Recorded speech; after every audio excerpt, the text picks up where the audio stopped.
Thank you very much for joining me.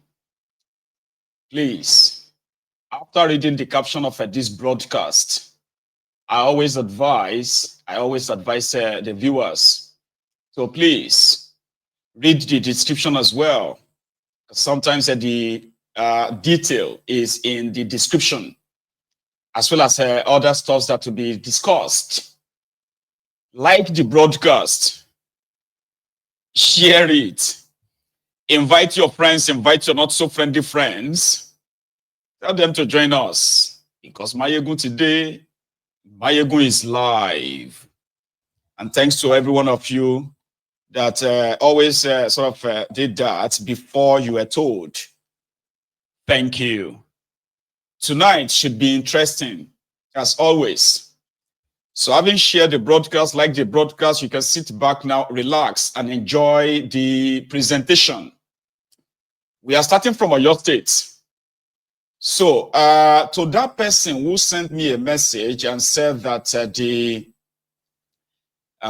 the newly selected Alaafin of Oyo, I'm talking about Prince, which is now Oba, Prince Akeem Abimbola Owuade, that we saw his clip just a few days ago. Somebody said that, no, he's not in Nigeria. He's still in Canada. I'm like, really? Okay, I'll take your word. Now, that means you lied, not informed. He's been in Nigeria now for more than 5 days.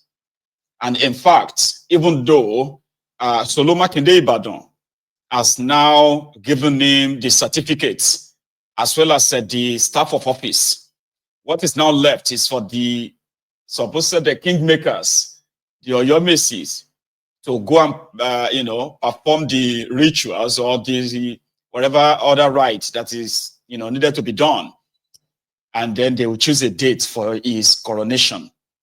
So we are starting from that today, because early this morning, Solo Makinde Ibadan hosted him and his own entourage and some of the Oyo chiefs in Ibadan, where the new Alaafin of Oyo, Omoba Akeem Abimbola Owuade, received the staff of office as well as the certificate of authority, is called. It's a long watch, so we need to get to it. So immediately after receiving the staff, his convoy left Ibadan, Agodi, straight to Oyo. And yeah, it was received by multitudes who now see their new Alaafin. But let's go into the preparation before he met with Solo Makinde Ibadan early this morning.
So yeah, they had a series of prayers for the Alaafin elect at the government house in Ibadan early this morning.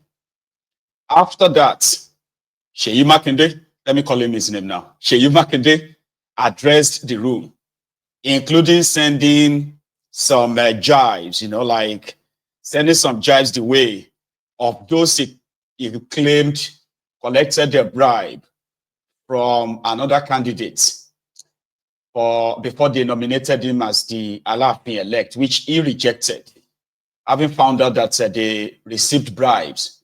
So before choosing this Canada-based, Alaafin, somebody said Yoruba should be very careful of Canada products.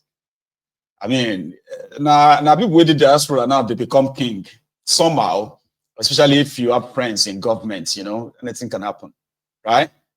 So from what we heard, they said that Oracle chooses, from what I heard though, they said it was the Oracle that chose this guy, Akim Owuade, but the kingmakers rejected him after collecting bribe from Bade Geshin. That's what I heard though. And because of that, those who collected bribe and the person who gave them bribe are now the guests of the EFCC. the Economic and Financial Crimes Commission in Nigeria as we speak. So Seyi Makinde addressed the room. It's also a long watch, okay? Please sit back and then you be the judge. First, distinguished ladies and gentlemen, well, the Bitan of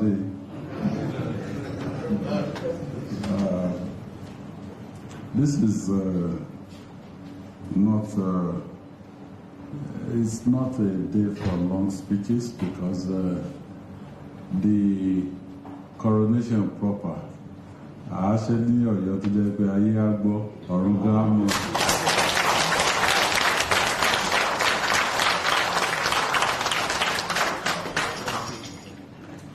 so on that day I will talk.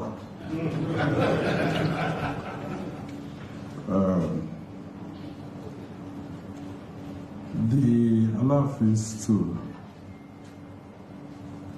is very important, not just to Oyo town or Oyo state, but the entire Yoruba race.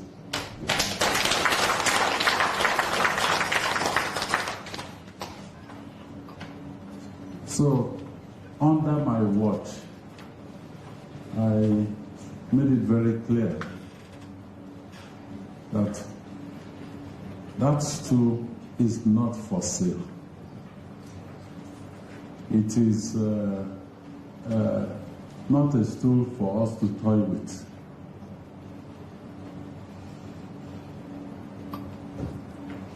I met Prince for the first time in my life yesterday.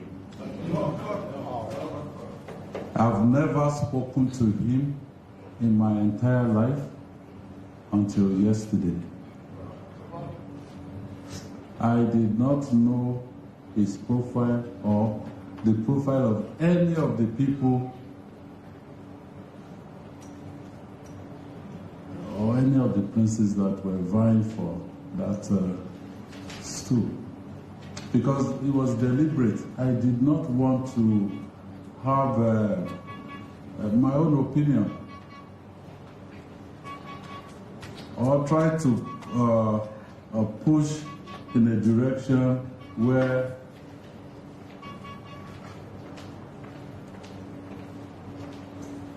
about to gba fóònù bàbá ẹ̀ tó bá jẹ́ pé kò ṣe pé kábíyèsí wà níjókòó.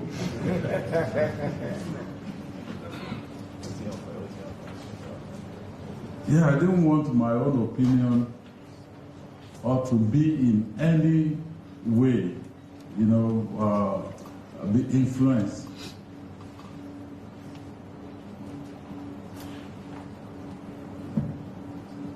Let me say this clearly. When we came into government in 2019, we had challenges with the traditional institution in Ibadan land. It has been resolved to everybody's satisfaction. When it was time for us to approve the selection of Okere, some people came to me and said, this is our friend. The current Okere is APC. I said, it doesn't mean anything to me, whether you're PDP or APC or here in this chamber. I see people, those are people that have been before me. My own picture will also go there very soon. There's some action group, some UPN, some MPN. So what is PDP, APC? PDP, APC, who knows how long they will be around? So why should the decision be based on a political consideration? So I approved the selection of Shaki Kingmakers. And I always say to people, don't kill yourself over politicians, because we see ourselves in the dark. We'll go to each other's houses. So people who came and said, maybe it was political consideration. No. Politics, electioneering is a game. We're all playing just like the Ayo. It's only when you've been elected that governance is a serious business, because you take decisions that will affect millions of people. You take decisions that may be life or death for some people. So we will not play politics with governance.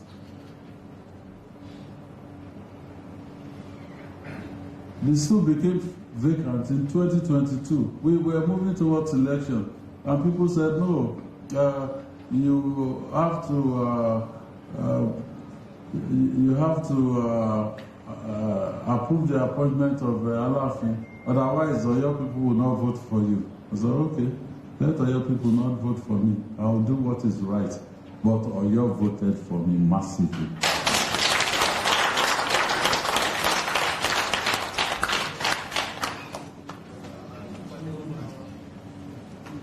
And Oyo will still continue to vote for me.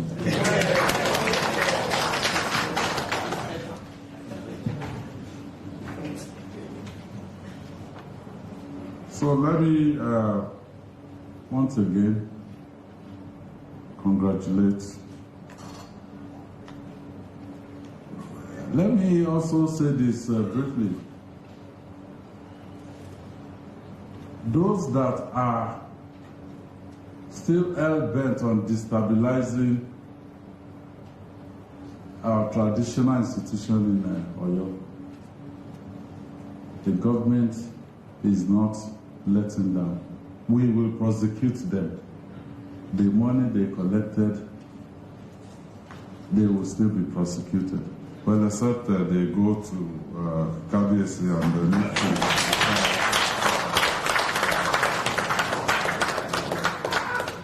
If he forgives them, I will also forgive them.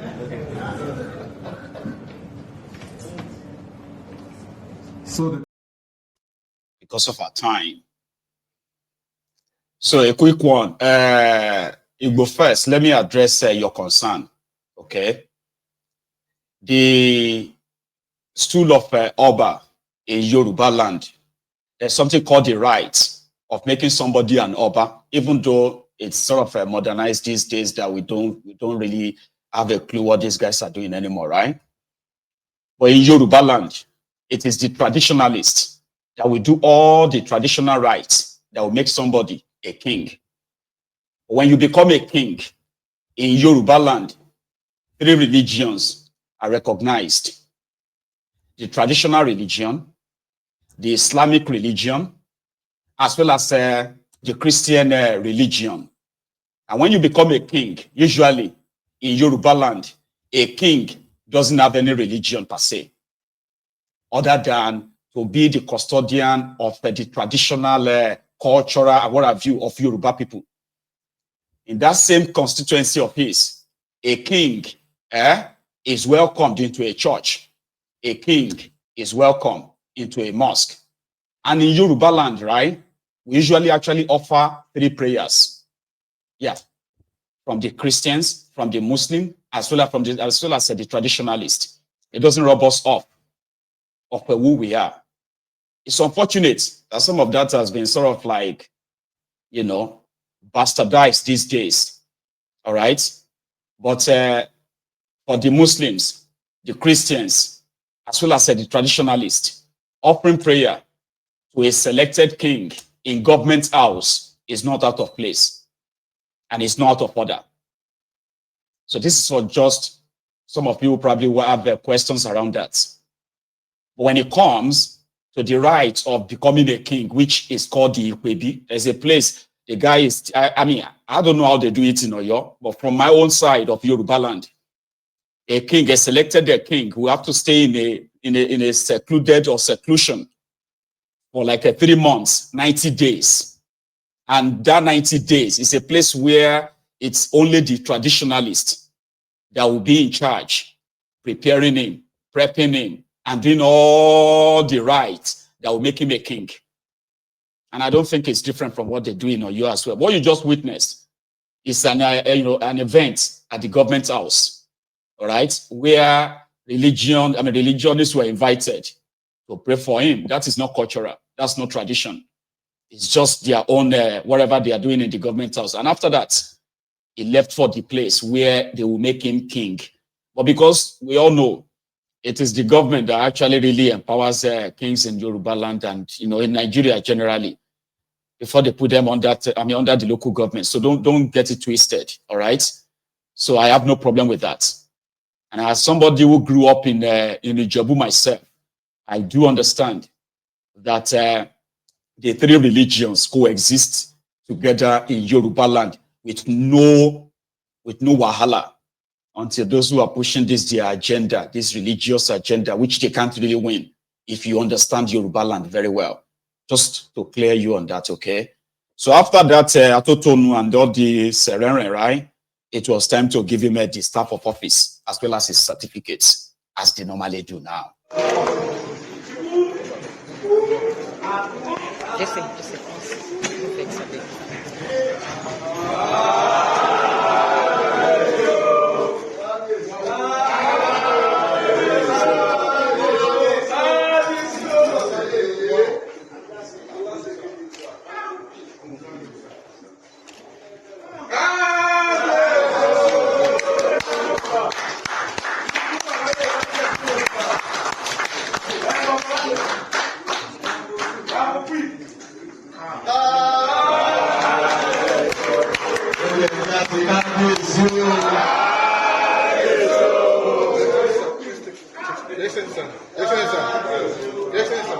take a picture together.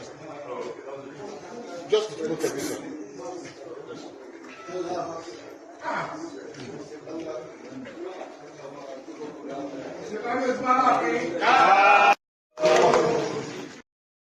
Again, right?